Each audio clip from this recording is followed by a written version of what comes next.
சமைக்கும்போது ஒரு லவ்வோட சமைக்கணும்டா. அதான் பாதி ருசியே. வெங்காயம் நறுக்கும்போது கூட ரசிச்சு நறுக்கணும், லவ்வோட.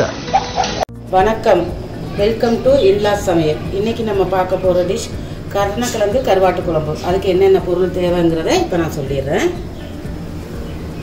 இப்போது நம்ம வந்து தாளிக்கிறதுக்கு கொஞ்சம் கருவேப்பிலை எடுத்து வச்சுருக்கிறேன். 5 பச்சை மிளகாய் நீல வாக்கில் கட் பண்ணி வச்சுருக்கிறேன். கொஞ்சம் சின்ன வெங்காயம், ஒரு 10லேருந்து 15 சின்ன வெங்காயம் கட் பண்ணி வச்சுருக்கேன். 3 தக்காளி நீல வாக்கில் கட் பண்ணி வச்சுருக்கேன். அதுக்கு வந்து கொஞ்சம் புளி கரைச்சல், ஒரு எலுமிச்சம்பழம் சைஸ் புளி கரைச்சல். தேங்காய் பால் வந்து தண்ணி பால் எடுத்து வச்சுருக்கிறேன், 2 தடவை புளிஞ்சி. இது வந்து தலைப்பால் நம்ம கடைசியாக விட்டுக்கிறேன். கருணக்கிழங்கு ஒரு 1/2 கிலோ கருணக்கிழங்கு நல்லா சீவிட்டு தோல் உரித்து அவிச்சு வேக வச்சு வச்சுருக்கிறேன். அதுக்கு கருவாடு, இந்த கருவாடு வந்து காளா கருவாடு, இதுக்கு பேர் காளா கருவாடு. இந்த கருவாடை நல்லா சுடு தண்ணி விட்டு நல்லா அலசி தண்ணி இல்லாமல் எடுத்து வச்சுருக்கிறேன். இதை நம்ம கடைசியாக போட்டுக்கிறோம். இப்போ அதை எப்படி செய்கிறதுங்கிறது பார்க்கலாம் வாங்க. இப்போது நம்ம ஒரு அகலமான ஒரு சட்டி ஒன்று எடுத்து அடுப்பில் வச்சுக்கிட்டோம். இது வந்து கொஞ்சம் அகலமாக சட்டியில் செஞ்சால் தான் கருவாடு கொஞ்சம் உடையாமல் இருக்கும். சப்போஸ் கரைஞ்சிரும் நல்லாயிருக்கும் குழம்பு. வச்சுட்டு இந்த புளிக்கரண்டியில் நான் 2 கரண்டி எண்ணெய் சேர்த்துக்கிறேன். இந்த மாதிரி ஒரு புளிக்கரண்டி, அதில் 2 கரண்டி எண்ணெய் சேர்த்துக்கிட்டேன். எண்ணெய் காயட்டும் கொஞ்சம் நல்லா. இப்போது எண்ணெய் நல்லா காய்ஞ்சிருச்சு. நம்ம ஒரு ஸ்பூன் கடுகு உளுத்தம்பருப்பு சேர்த்துக்குவோம். அடுத்து ஒரு பிடி கருவேப்பிலை,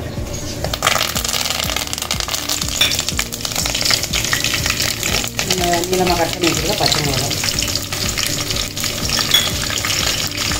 லைட்டாக பொரிஞ்சோன்னு நம்ம கட் பண்ணி வச்சுருக்க சின்ன வெங்காயம் அதையும் சேர்த்துக்குவோம். சேர்த்து நல்லா வதக்கி விடணும்.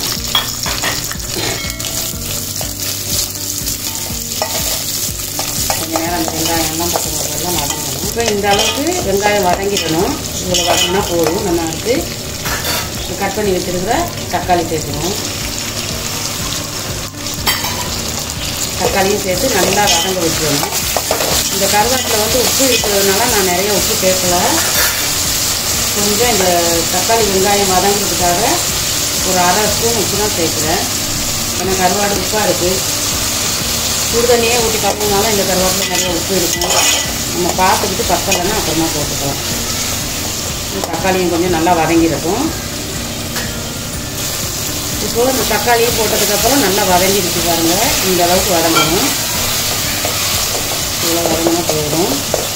இப்போ நம்ம இந்த கருணக்கிழங்கு நல்லா வேக வச்சுருக்கேன்னு சொன்னேன் ஏற்கனவே, அதையும் சேர்க்குறோங்க.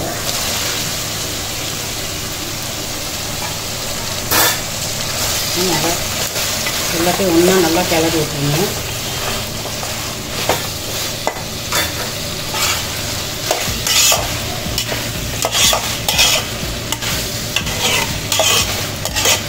கருவாடை வந்து இப்போ உடனே போட போகிறதில்ல. நான் குழம்பு பொரிக்கும்போது கடைசியாக தான் போடுவேன். இப்போ இதுக்கு மசாலா தூள் சேர்த்துக்கோங்க. நீங்கள் மசாலா தூள் சேர்க்கும்போது அடுப்பு கொஞ்சம் சிம்மில் வச்சுருங்க. 1/2 ஸ்பூன் மஞ்சள் பொடி, 1 ஸ்பூன் மிளகுத்தூள்,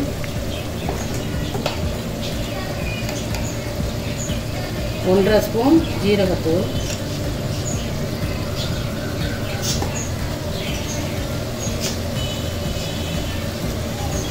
இந்த ஸ்பூனில் 1/2 கரண்டி மிளகாத்தூள், இந்த ஸ்பூனு. அதே ஸ்பூனில் 2 கரண்டி மல்லித்தூள்.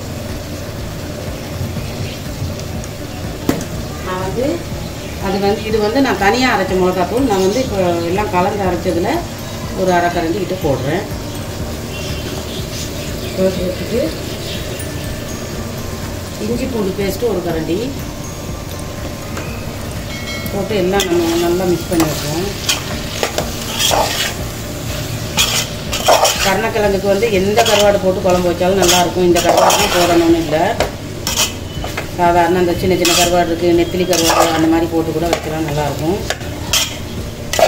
இப்போ இந்த அளவுக்கு மிக்ஸ் பண்ணிவிட்டு நான் வந்து தண்ணி பால் எடுத்து வச்சுருக்கிறேன். 2 தடவை புளிஞ்ச பால், அதை இதில் சேர்த்துக்கிறேன். இப்போ நீங்கள் அடுப்பு ஃபாஸ்ட்டாக வச்சுக்கலாம். சேர்த்து நல்லா எல்லாத்தையும் கிண்டி விட்டுருங்க.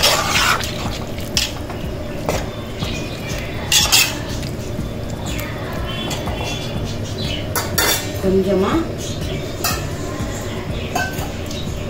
கொஞ்சம் தண்ணி ஒரு மூடி போட்டு மூடிடுவோம். நல்லா கொதிக்கட்டும். அப்புறமே நம்ம கருவாடு போதும். நல்லா கொதித்து வத்தி வந்துருச்சு. நல்லா எல்லா மசாலாலாம் நல்லா ஒட்டி மசாலா வாடகை போயிடுச்சு. இப்போ நம்ம இந்த புளி கரைச்சலை சேர்த்துக்குவோம். இந்த கருணக்கிழங்கு குழம்புக்கு புளி கொஞ்சம் அதிகமாக தான் ஊற்றணும். புளி கரைச்சலை சேர்த்து நல்லா கிண்டி விட்டுட்டு இப்போ நம்ம இந்த கருவாடெல்லாம் அதில் சேர்த்துக்கலாம். அது நல்லா கழுவி பீஸ் பீஸாக இருக்குது. அநேகமாக கரைஞ்சிரும்னு நினைக்கிறேன்.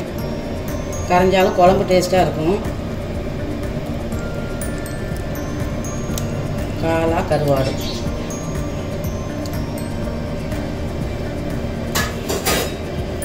போட்டு அப்படியே ஒரு கிண்டு கிண்டி விட்டுருவோம். இந்த கருவாடு வேகிற வரைக்கும் கொஞ்சம் நல்லா கொதிச்சிடட்டும்.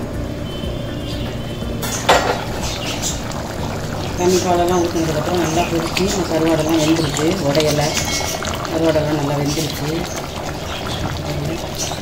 குழம்பும் நல்லா திக்காக வந்துட்டு வாசனையாக இருக்குது. இப்போ நம்ம இந்த தலைப்பால் எடுத்து வச்சுருக்கோம். அதை ஊற்றிடுவோம். தலைப்பால் ஊற்றிடுவோம்.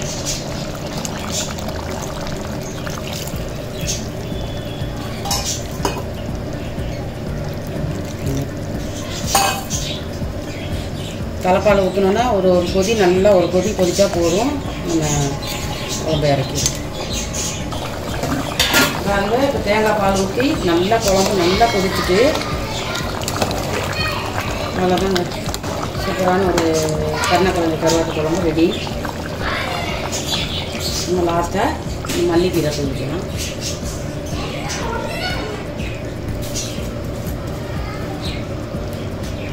இப்போ சூப்பரான கருணக்கிழங்கு கருவாட்டு குழம்பு ரெடி ஆயிடுச்சு.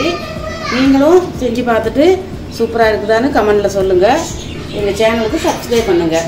ஓகே, பாய். சமைக்கும் போது ஒரு லவ்வோட சமைக்கணும்டா. அதான் பாதி ருசியே. வெங்காயம் நறுக்கும் போது கூட ரசிச்சு நறுக்கணும். லவ்வோட.